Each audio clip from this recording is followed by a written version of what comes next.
തൃശൂർ, തിരുവനന്തപുരം, ആലപ്പുഴ, കോഴിക്കോട് അഖില Kerala radio നാടകോത്സവം 2ാം ദിവസം. ശോകപക്ഷി.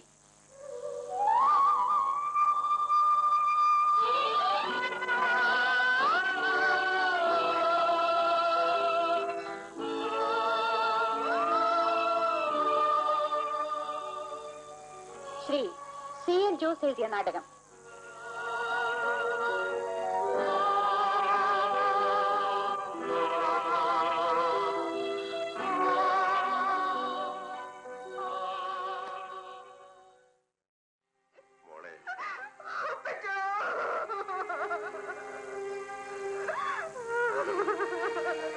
കരയാതെ മോളെ, വന്നതൊക്കെ വന്നു. നമുക്കിനി ചെയ്യേണ്ടത് ചെയ്യണം. ഞാൻ പോയിട്ട് വരാം. എങ്ങോട്ട്? പോലീസിൽ കംപ്ലൈന്റ് ചെയ്യാൻ. വേണ്ട. വേണം. അത് ചെയ്തേ ഒക്കൂ. എനിക്ക് സമ്മതമല്ല. കാരണം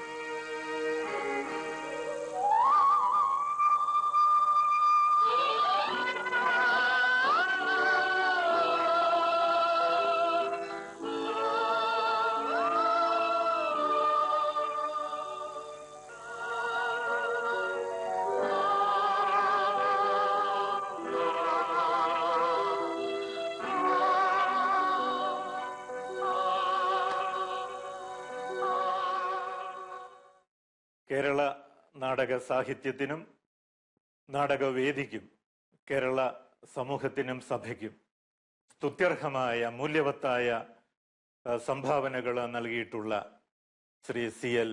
Jose, Kerala Sangeetha Nataka Akademi chairman, Calicut University Fine Arts Society member തുടങ്ങി നിരവധി ഉന്നത സ്ഥാനങ്ങൾ വഹിച്ചിട്ടുള്ള, അതേപോലെ തന്നെ കേരള സാഹിത്യ അക്കാദമി അവാർഡ്, സമഗ്ര സംഭാവനയ്ക്കുള്ള സംസ്ഥാന ഗവൺമെന്റിന്റെ അവാർഡ്, അങ്ങനെ ഒട്ടേറെ അവാർഡുകൾ നേടിയിട്ടുള്ള വ്യക്തി.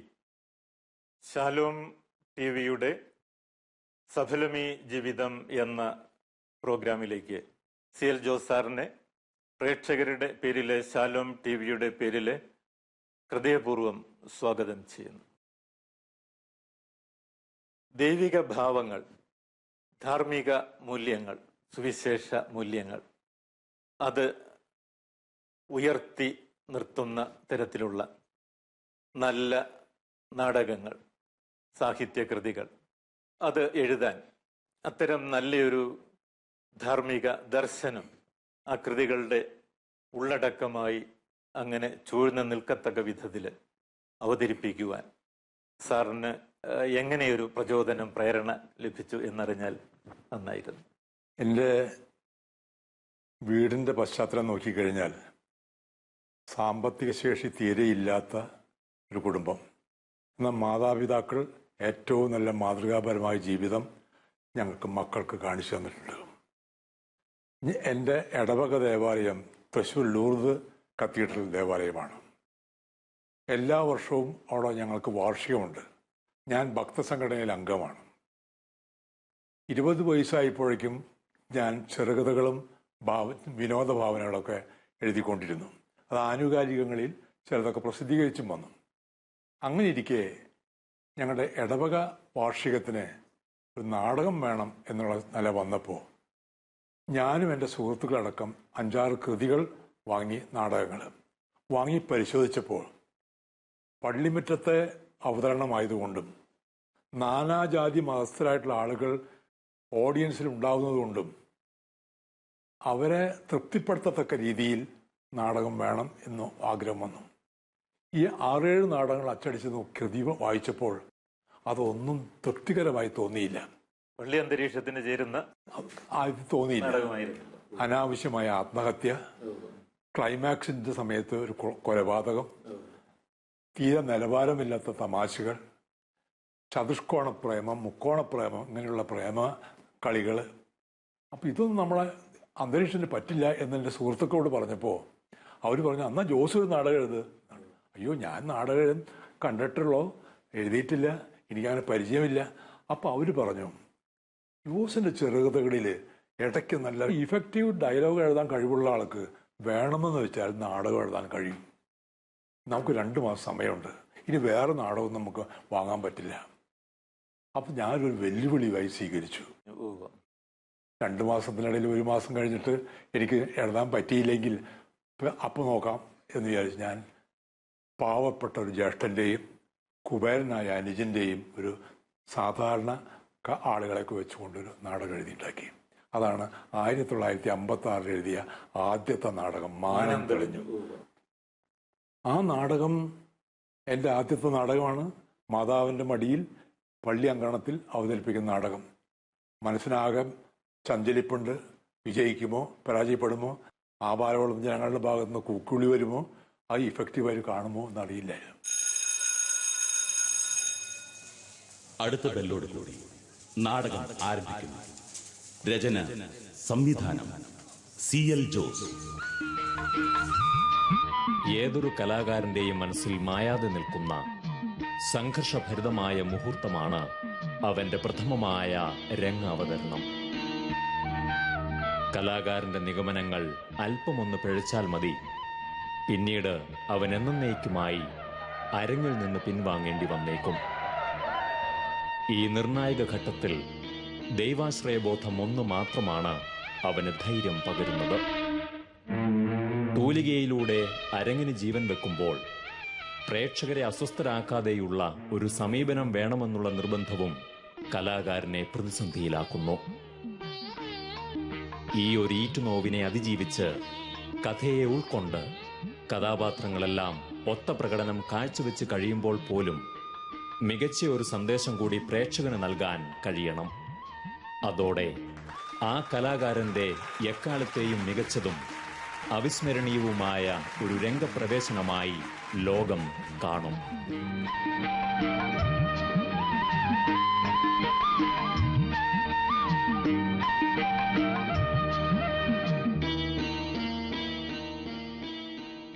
അങ്ങനെയുള്ള ഓരോ രംഗം കടന്നു പോകുമ്പോഴേക്കും തമാശകൾ വരുമ്പോൾ ചിരിച്ചുകൊണ്ടും, വേദനാജനകമായ രംഗങ്ങൾ വരുമ്പോൾ നിശബ്ദത കൊണ്ടും, വളരെ ദുഃഖനിർഭരമായ രംഗങ്ങൾ കണ്ടു വരുമ്പോൾ വിതുമ്പൽ കൊണ്ടും ജനങ്ങൾ എന്നെ പ്രോത്സാഹിപ്പിച്ചു എന്ന് പറയുന്നതാണ് ശരി.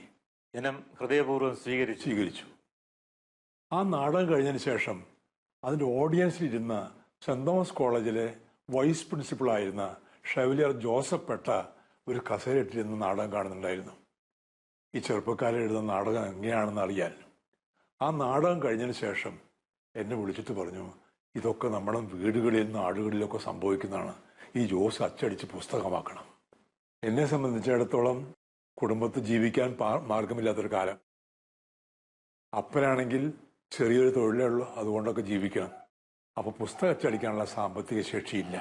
പക്ഷെ 24 വയസ്സുകൊണ്ട് ഞാൻ നേടിയെടുത്ത വിശ്വസ്തൻ എന്നുള്ള ഒരു പദവി വെച്ചുകൊണ്ട് ഒരു പ്രസിന്റെ ഉടമ എനിക്ക് 500 കോപ്പി അച്ചടിച്ചു തരാൻ ജോസിന്, അത് ഏറ്റവും വേഗത്തിൽ വിറ്റിട്ട് പണം തന്നാൽ മതി എന്നുള്ളൊരു ആനുകൂല്യം വെച്ചു. അങ്ങനെ 500 കോപ്പി അച്ചടിച്ച കോപ്പി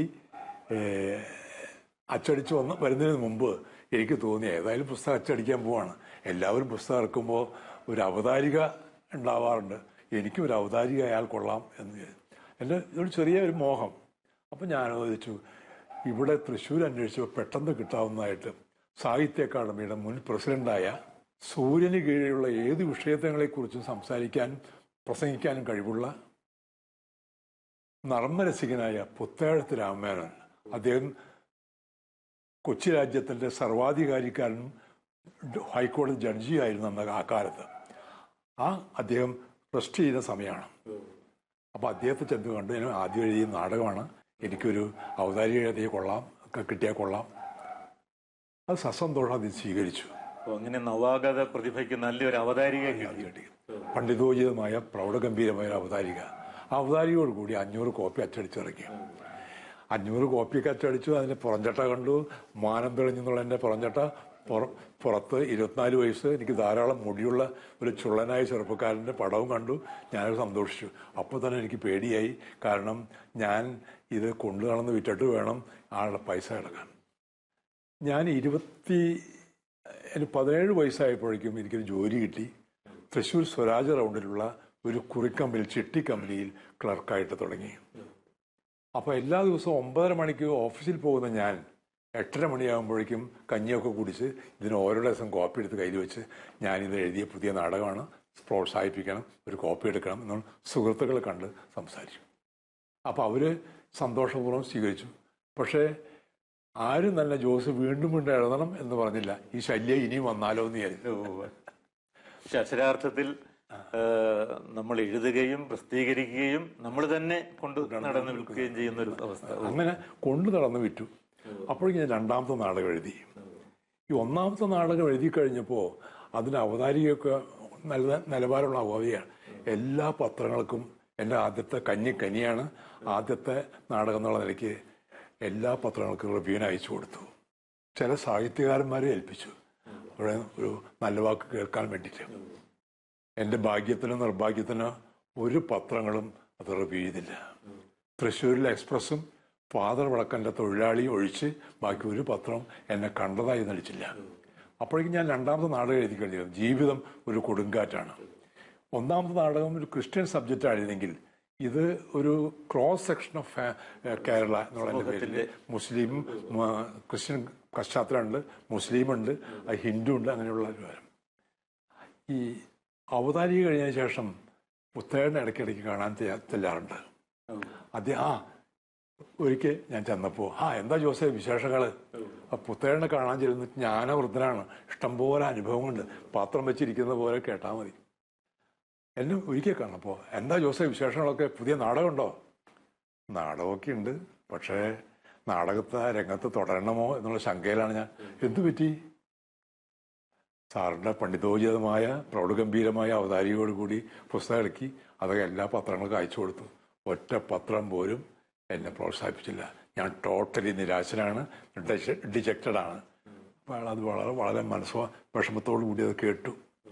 കുറെ നേരം കഴിഞ്ഞപ്പോൾ എൻ്റെ വിഷയവുമായി യാതൊരു ബന്ധമില്ലാത്ത ഒരു വിഷയത്തിലേക്ക് അധികം എൻ്റെ ശ്രദ്ധ തിരിച്ചു.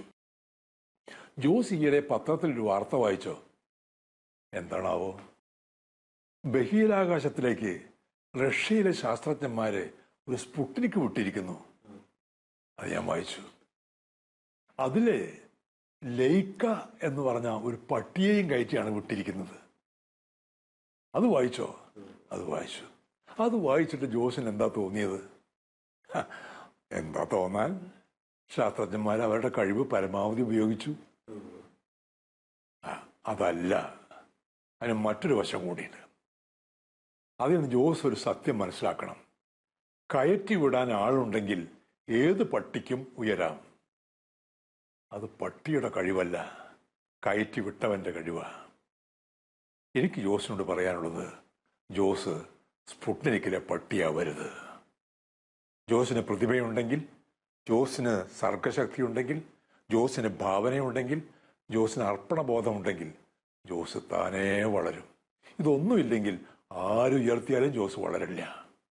ഇത് 1957 പുത്തേടന്റെ വായിൽ നിന്ന് കേട്ടപ്പോൾ ഒരു ആപ്തവാക്യമായി ഞാൻ സ്വീകരിച്ചു. പിന്നെ ഇന്ന് വരെ ആരും എന്നെ പ്രോത്സാഹിപ്പിക്കില്ലോ എന്ന് ഞാൻ പറഞ്ഞിട്ടില്ല. എന്നെ ഇത്രയും കാലത്തിൻ്റെ വളർച്ചയ്ക്കിടയ്ക്ക് എന്നെ പ്രോത്സാഹിപ്പിച്ചത് മുഴുവൻ സർവശക്തനായ ദൈവം.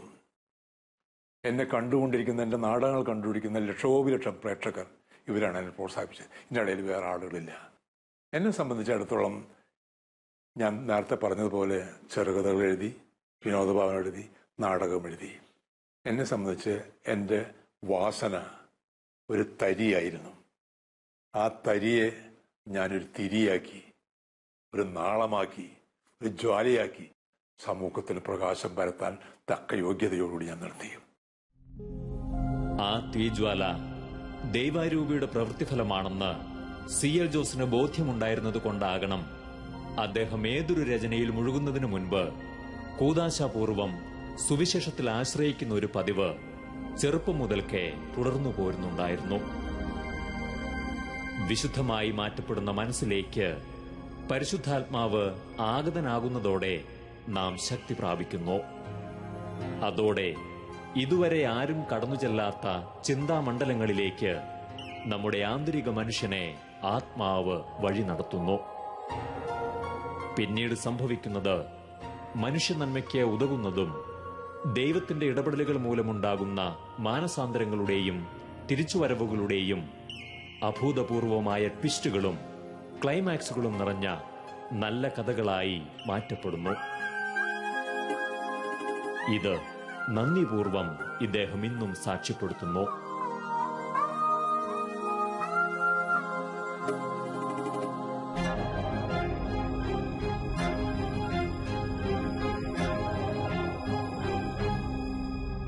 സാറിന്റെ സാഹിത്യ ദർശനം, ധാർമ്മിക മൂല്യങ്ങൾ ഉയർത്തി പിടിച്ചുള്ള സാഹിത്യ രചന, സാറിന്റെ വിവരണങ്ങളിൽ നിന്ന് എനിക്ക് മനസ്സിലാക്കാൻ സാധിച്ചത് ഭക്ത സംഘടനകളിൽ സാർ പ്രവർത്തിച്ചു എന്ന് പറഞ്ഞു. മാതാപിതാക്കള് പള്ളിയിൽ പോകുന്ന കാര്യത്തിലും ആത്മീയമായ കാര്യങ്ങളിലും വളരെയധികം നിഷ്ഠയുള്ളവരായിരുന്നു എന്ന് എനിക്ക് മനസ്സിലാക്കാൻ സാധിച്ചു. അപ്പോൾ സാറിന്റെ ഈ സാഹിത്യകൃതികളിലെ ആ മഹത്തായ ദർശനം അവരിൽ നിന്ന് വീണ് കിട്ടിയതാണ് എന്ന് വിശ്വസിക്കുന്നതിൽ തെറ്റില്ലല്ലോ? തെറ്റില്ല.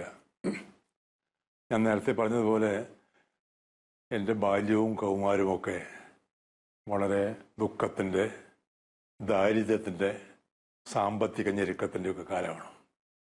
എൻ്റെ പിതാവ് ഭക്തിയിലും സൽഗുണങ്ങളിലും ഏറെ സമ്പന്നനാണ്. പക്ഷേ സാമ്പത്തികമായി നിസ്വരാണ്. സാമ്പത്തികമായി വളരെ ഞെരുക്കം അനുഭവിക്കുന്ന കുടുംബത്തെയാണ്. എന്തായാലും അപ്പനെ സംബന്ധിച്ചിടത്തോളം മക്കളെ വളർത്തുന്ന കാര്യത്തിൽ വലിയൊരു പങ്ക് വഹിച്ചിട്ടുണ്ട്. മക്കൾ മുതിർന്നു വരുമ്പോൾ അവർക്ക് പറഞ്ഞു കൊടുക്കാനായിട്ട് ബൈബിളിലെ കഥകൾ, വിശുദ്ധന്മാരുടെ ജീവചരിത്രങ്ങൾ ഒക്കെ ഇടയ്ക്കിടയ്ക്ക് ഞങ്ങൾക്ക് പറഞ്ഞു തരും. അങ്ങനെ കഥ പറഞ്ഞു തരുന്ന അപ്പൻ ഞായറാഴ്ച മാത്രമേ ശരിക്ക് കഥ പറയാൻ പറ്റുള്ളൂ. എല്ലാ ദിവസവും മനോഹരമായി കഥ പറയാൻ അപ്പനറിയാം, പക്ഷെ ഞായറാഴ്ച മാത്രമേ കഥ പറയൂ. എന്തുകൊണ്ടാണെന്ന് വെച്ചു കഴിഞ്ഞാൽ അപ്പനെ സംബന്ധിച്ചിടത്തോളം തുച്ഛമായ ശമ്പളത്തിൽ ഒരു മുതലാളിയുടെ കീഴിൽ ജോലി ചെയ്യുക, ഇത് ഞാൻ 3ാം ക്ലാസ്സിൽ പഠിക്കുന്ന കാലത്തിൽ ഓർമ്മ പങ്കുവയ്ക്കുക, അനേക വർഷങ്ങൾക്ക് മുമ്പ്. അപ്പോൾ ഞങ്ങളൊക്കെ പഠിക്കുന്ന കാലത്ത് തുച്ഛമായ ശമ്പളത്തിൽ അപ്പൻ ജോലി ചെയ്യുന്നു. അപ്പൻ്റെ അന്നത്തെ ഒരു മാസക്കാലത്തെ ശമ്പളത്തിൻ്റെ സംഖ്യ കേട്ടാൽ ശ്രോതാക്കളും നിങ്ങളും അടക്കം ഊറിച്ചിരിക്കും, അല്ലെങ്കിൽ മൂക്കത്ത് വിരൽ വയ്ക്കും. ഒരു മാസക്കാലം കഷ്ടപ്പെട്ട് ജോലി ചെയ്താൽ എൻ്റെ അപ്പന് കിട്ടുന്ന ശമ്പളത്തിൻ്റെ സംഖ്യ 10 രൂപ. അതിൽ 1 രൂപ ഞങ്ങൾ താമസിക്കുന്ന പുരയ്ക്ക് വാടക കൊടുക്കണം. ബാക്കിയുള്ള 9 രൂപ കൊണ്ട് വേണം അപ്പനും അമ്മയും ഞാനടക്കം 3 മക്കൾ കഴിയാൻ. അതാണ് സാമ്പത്തിക സ്ഥിതി. അപ്പൻ ഷോപ്പ് പൂട്ടി വരുമ്പോൾ എല്ലാ ദിവസവും രാത്രി 10 മണി കഴിയും. അപ്പം മക്കൾക്ക് ഉറങ്ങിക്കാണും ഞങ്ങളടക്കം. അപ്പം എല്ലാ ഞായറാഴ്ചയും കഥ പറഞ്ഞു തരും. എല്ലാ ഞായറാഴ്ചയും കഥ പറയുന്ന അപ്പൻ ഒരു ദിവസം ഞാൻ 3ാം ക്ലാസ്സിലായി, എൻ്റെ മൂത്ത മകന് തിരിച്ചറിവായി എന്ന് തോന്നിയിട്ടോ എന്തോ, അപ്പൻ അന്ന് സ്വന്തം ഒരു അനുഭവമാണ് പറഞ്ഞത്. അന്ന് കഥയല്ല പറഞ്ഞത്, അനുഭവം. അത് അപ്പൻ പറഞ്ഞ അനുഭവം ഞങ്ങളുടെ മുമ്പിൽ പങ്കുവയ്ക്കുക. ഒരു ദിവസം ഷോപ്പ് പൂട്ടിപ്പോരുന്ന സമയത്ത് അപ്പനെ മുതലാളി വിളിച്ചു. ലോനപ്പ, എനിക്കൊരു കാര്യം നിന്നോട് പറയാനുണ്ട്. എന്താണാവോ? എനിക്കൊരു പോലീസ് കേസുണ്ടെന്ന് നിനക്കറിയാലോ? അറിയാം. നല്ലൊരാൾ സാക്ഷി പറഞ്ഞാലാ അത് എനിക്ക് ഊരിപ്പോരാൻ പറ്റുള്ളൂ. അതുകൊണ്ട് ലോനപ്പൻ എനിക്ക് വേണ്ടി സാക്ഷി പറയണം. അപ്പൻ സത്യസന്ധനും ഭക്തനുമായതുകൊണ്ട് മുതലാളിക്ക് അപ്പനോട് വലിയൊരു മമതയുണ്ട്. അതിൻ്റെ പേരിൽ പറഞ്ഞു. ഈ ആവശ്യം അപ്പൻ കേട്ടപ്പോൾ അപ്പൻ്റെ മനസ്സിനകത്ത് ഒരു ഇടി മുഴക്കമുണ്ടായി. എന്തു പറയണം, എങ്ങനെ പറയണം, ഒന്നും പറയാനാവാതെ അപ്പൻ ഇറങ്ങിപ്പോന്നു. വീട്ടിൽ വന്നിട്ട് അമ്മയോട് ആലോചിക്കാം എന്ന് വിചാരിച്ചാൽ പ്രാഥമിക വിദ്യാഭ്യാസം മാത്രമുള്ള അമ്മയ്ക്ക് എന്ത് പറഞ്ഞു കൊടുക്കാൻ പറ്റും? അപ്പനെ സംബന്ധിച്ചിടത്തോളം അന്ന് ഉറക്കം വരാത്ത രാത്രിയായിരുന്നു. തിരിഞ്ഞും മറിഞ്ഞും കിടന്ന് പാവം നേരം വെളുപ്പിച്ചു. നേരം വെളുത്തപ്പോൾ പതിവ് പോലെ ദിവ്യബലിയിൽ സംബന്ധിക്കാൻ പള്ളിയിലേക്ക് പോയി. പള്ളിയിൽ ദിവ്യബലിയും പ്രാർത്ഥനയൊക്കെ കഴിഞ്ഞ് അപ്പൻ മടങ്ങി വന്നത് ഞങ്ങളുടെ വീട്ടിലേക്കല്ല, പോയത് മുതലാളിയുടെ വീട്ടിലേക്ക്. അപ്പനെ കണ്ടപ്പോൾ എന്തായാലും അവനപ്പോ രാവിലെ തന്നെ വളരെ സന്തുഷ്ടനായിട്ട് അപ്പൻ പറഞ്ഞു, ഇന്നലെ അന്തോണിയേട്ടൻ ഒരു കാര്യം പറഞ്ഞില്ലേ? ഔവ്വ, അത് മുഴുവൻ ശരിയാവില്ല. എന്തേ? ഞാനത് കണ്ടിട്ടില്ലല്ലോ. തന്നെയല്ല, എന്റെ മനസാക്ഷി സമ്മതിക്കുന്നില്ല. ഓഹോ, നീ അങ്ങനെ പറയണേ? എങ്കിൽ ഇന്നു മുതൽ നിന്നെ ജോലിക്ക് വേണ്ട എന്ന വിധിവാചകം കേൾക്കാൻ എന്റെ പിതാവ് കാതു കൂർപ്പിച്ചു നിന്നു. ദിവ്യബലിയിൽ സംബന്ധിച്ച എന്റെ പുണ്യം കൊണ്ടോ ആ മനുഷ്യൻ നല്ല മനസ്സ് തോന്നിയിട്ടോ എന്താണെന്നറിയില്ല, അപ്പൻ ഇതിന്റെ പേരിൽ പിരിച്ചുവിട്ടില്ല. പക്ഷെ അപ്പന്റെ പ്രതിസന്ധി എന്തായിരുന്നു? ഞാൻ ഇത് പറയുമ്പോൾ എന്റെ ഉദ്യോഗം തെറിക്കും, എന്റെ മക്കളും ഭാര്യയും പട്ടിണിയിലാവും, പുരയ്ക്ക് വാടക കൊടുക്കാൻ പറ്റില്ല. അങ്ങനെയുള്ള പ്രതിസന്ധി ഉണ്ടായിട്ട് പോലും മനസാക്ഷിയെ വഞ്ചിക്കാത്ത, കൂട്ടാക്കാത്ത പിതാവ്. 3ാം ക്ലാസ്സുകാരനായ ഞാൻ ഇത് കേട്ടുകൊണ്ടിരിക്കുമ്പോൾ എന്റെ പിഞ്ചു ഹൃദയത്തിൽ എന്റെ പിതാവ് ഒരു വീരപുരുഷനായി മാറി. എന്റെ കുഞ്ഞു മനസ്സിനെ ആദ്യമായി ഏറെ ആകർഷിച്ചതും ഇരുത്തി ചിന്തിപ്പിക്കാൻ പ്രേരിപ്പിച്ചതും മറ്റാരുമല്ല, ദൈവം എന്റെ ചെറു ജീവിത കഥയിലേക്ക് ചൂണ്ടിക്കാട്ടിത്തന്ന എന്റെ നായകൻ, എന്റെ അച്ഛൻ. ചക്കാലക്കൽ ലോനപ്പനും അമ്മ മറിയക്കുട്ടിയുടെയും കഷ്ടത നിറഞ്ഞ ദാമ്പത്യത്തിൽ ഞങ്ങൾ മക്കൾക്കായി നീക്കിവെച്ച ഒരേ ഒരു സമ്പാദ്യം അവരുടെ നീതിപൂർവമായ ജീവിതമൊന്നു മാത്രമായിരുന്നു.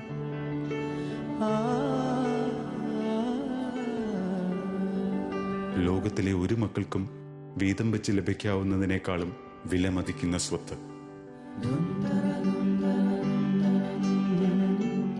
അവർ പകർന്നു തന്ന ആ ദർശനം മറ്റുള്ളവരിലേക്കും പകരാൻ പരിശുദ്ധാത്മാവ് എന്നെ പ്രേരിപ്പിച്ചുകൊണ്ടിരുന്നു. ഞാൻ അനുസരിച്ചു. അപ്പോൾ മുതൽ എന്റെ തൂലിക ചലിക്കുവാൻ തുടങ്ങി. ക്രിസ്തുവിനു വേണ്ടി, അവന്റെ നീതിക്കു വേണ്ടി.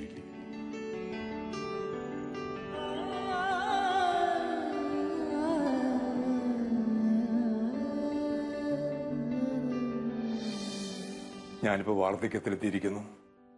അനേകം പ്രായമായി. ഇത്രയും കാലത്തിനിടയ്ക്ക് മനസ്സാക്ഷിയെ വഞ്ചിച്ചുകൊണ്ട് ഒരു പ്രവൃത്തി ഞാൻ ചെയ്തിട്ടില്ല. സാറിന്റെ നാടകങ്ങളിലെ ആ ഒരു അഗ്നി, ധാർമ്മികതയ്ക്ക് വേണ്ടി ധീരമായി നിലകൊണ്ട ആ പിതാവിൽ നിന്ന് കൊളുത്തപ്പെട്ട അഗ്നിയാണെന്ന് തീർച്ചയായിട്ടും കണ്ടെത്താൻ സാധിക്കും. അപ്പൊ അങ്ങനെയുള്ള പാരമ്പര്യങ്ങളിൽ കൂടി കടന്നു പോകണം. കുടുംബത്തിൽ സാഹിത്യകാരനില്ല, അതിന്റെ പാരമ്പര്യമില്ല. പക്ഷേ എന്നിലെ ആ വാസനയെ, ആ തിരിയെ, ജ്വാലയൊക്കെ ദൈവം വളർത്തി. ക്രൈസ്തവ മൂല്യങ്ങൾക്ക് പ്രാധാന്യം കൊടുക്കുന്ന, സനാതന സംഹിതകൾക്ക് പ്രാമുഖ്യം കൊടുക്കുന്ന, ധാർമ്മിക ചിന്തകൾക്ക് ഏറ്റവും പ്രാധാന്യം കൊടുക്കുന്ന നാടകങ്ങൾ ധാരാളം എഴുതി. ഇതിനകം അനേകം നാടകങ്ങൾ സമ്പൂർണ്ണ നാടകങ്ങളായിട്ട് 10-40 നാടകങ്ങൾ എഴുതി. 75-ലേറെ ഏകാംഗങ്ങൾ എഴുതി. ഒരുപാട് റേഡിയോ നാടകങ്ങൾ എഴുതി. ഒരു കാലത്തൊക്കെ റേഡിയോ നാടകം എന്ന് കേട്ടാൽ രാത്രി 9:30, നാടകവാരം എന്ന് കേട്ട് കഴിഞ്ഞാൽ രാത്രി 9:30 വരെ 10:00 വരെ എല്ലാ കേരളത്തിലെ ഭവനങ്ങളിലൊക്കെ നാടകം കേൾക്കാൻ ശ്രോതാക്കൾ കേട്ടുകൊണ്ടിരുന്നു. കേരളത്തിലെ പ്രമുഖരായ എഴുത്തുകാരാണ് ഓരോ നാടകങ്ങളും എഴുതാറ്. എൻ്റെ മണൽക്കാട് നാടകമാണ് ആദ്യമായി റേഡിയോയിൽ വന്നത്. 15 വർഷക്കാലം റേഡിയോ നാടകവാരത്തിൽ എൻ്റെ ഓരോ നാടകമുണ്ടായിരുന്നു. ആ ഭാഗ്യം കേരളത്തിലെ മറ്റൊരു എഴുത്തുകാരനും കിട്ടിയിട്ടില്ല. എൻ്റെ നാടകങ്ങൾ കേട്ടുകൊണ്ടിരിക്കുന്ന ശ്രോതാക്കളിൽ നിന്ന് വരുന്ന തുരിതിലേ വരുന്ന കത്തുകളാണ് അവരെ വീണ്ടും ആകാശവാണിയെ എന്നെക്കൊണ്ട് നാടകം എഴുതാൻ പ്രേരിപ്പിച്ചത് എന്ന് ഞാൻ വിശ്വസിക്കുന്നു. എൻ്റെ മണൽക്കാട് നാടകം, ആ നാടകം ധർമ്മധീരനായ ഒരു ഡിസ്ട്രിക്ട് ജഡ്ജിൻ്റെ കഥയാണ്. കുടുംബാന്തരീക്ഷത്തിലൊക്കെ ഒരുപാട് സംഘർഷങ്ങളുണ്ടെങ്കിലും ധർമ്മധീരനായ ഡിസ്ട്രിക്ട് ജഡ്ജ് കേസിൻ്റെ കാര്യത്തിലായാലും വീട്ടിലെ കാര്യത്തിലായാലും ഉറച്ചു നിന്നു ആദർശത്തിൽ. അങ്ങനെയുള്ള മനുഷ്യൻ്റെ കഥ. ആ നാടകം ഞാനറിയാത്ത ഒരു സർവേ ഉണ്ട് ആകാശവാണിക്ക്. അതിലേറ്റവും കൂടുതൽ ശ്രോതാക്കൾ മണൽക്കാട് നാടകത്തിനാണ് പ്രാധാന്യം കൊടുത്തത്. അതുപോലെ തന്നെ എൻ്റെ അഗ്നിവലയം നാടകം ഇതുപോലെ തന്നെ റേഡിയോയിൽ വന്നപ്പോൾ ആ വർഷത്തെ ഏറ്റവും മികച്ച നാടകമാണെന്ന്. ഇങ്ങനെ വന്നപ്പോൾ ഞാനറിയാതെ, എന്നോട് പറയാതെ ആകാശവാണി തിരുവനന്തപുരം നിലയം അതിൻ്റെ 2 സ്ക്രിപ്റ്റുകളും ഡൽഹിക്ക് അയച്ചു. എന്തിനാ? കേരളത്തിലെ ശ്രോതാക്കൾ ഒന്നടങ്കം മികച്ചതാണെന്ന് വിധി പറഞ്ഞിരിക്കുന്നു. ഇത് നാഷണൽ പ്രോഗ്രാമിൽ ചാൻസ് കിട്ടിയാൽ കൊള്ളാം എന്നുള്ള റിക്വസ്റ്റുമായി അവർ ആ 2 സ്ക്രിപ്റ്റുകൾ അയച്ചു. ഈശ്വരന്റെ പ്രത്യേക കൃപാകടാക്ഷം കൊണ്ട് 2നും നാഷണൽ പ്രോഗ്രാമിൽ ചാൻസ് കിട്ടി. അതിന്റെ അർത്ഥം ഒരു ദിവസം രാത്രി 9:30 മുതൽ 10:30 വരെ ഇന്ത്യയൊട്ടുക്ക് അതാത് ഭാഷകളിൽ ഞാൻ എഴുതിയ മണൽക്കാട്. അതുപോലെ തന്നെ അനേകം മാസങ്ങൾക്ക് ശേഷം ഞാൻ എഴുതിയ അഗ്നിവല എന്ന നാടകം ഇന്ത്യയുടെ ഏത് ഭാഗത്തിരുന്ന് ട്യൂൺ ചെയ്തായിരുന്നാൽ അവർക്ക് അവരുടെ ഭാഷയിൽ എൻ്റെ നാടകങ്ങൾ കേൾക്കാൻ കഴിയുക. 14 ഭാഷകളിൽ വിവർത്തനം ചെയ്ത് ഞാൻ എഴുതിയ മൂല്യവാഹിയായ നാടകം ഇന്ത്യയൊട്ട് ജനങ്ങൾ കാണാൻ സാധിച്ചു. ഇതിനൊക്കെ ഞാനാര്, എനിക്ക് എന്ത് കഴിവ്? എല്ലാം ദൈവം അറിഞ്ഞനുഗ്രഹിച്ചെന്ന കഴിവുകൾ മാത്രം. പണ്ട് നമ്മുടെ നാട്ടിലെ സൂര്യോദയങ്ങൾക്ക് ഒരു പ്രത്യേക ഈണം കൂടിയുണ്ടായിരുന്നു.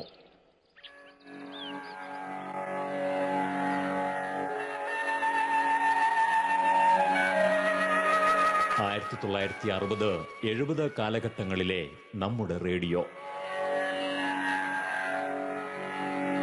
അന്നൊക്കെ ഈ ഉപകരണം ഓരോ വ്യക്തിയുടെയും ഹൃദയത്തുടിപ്പായിരുന്നു.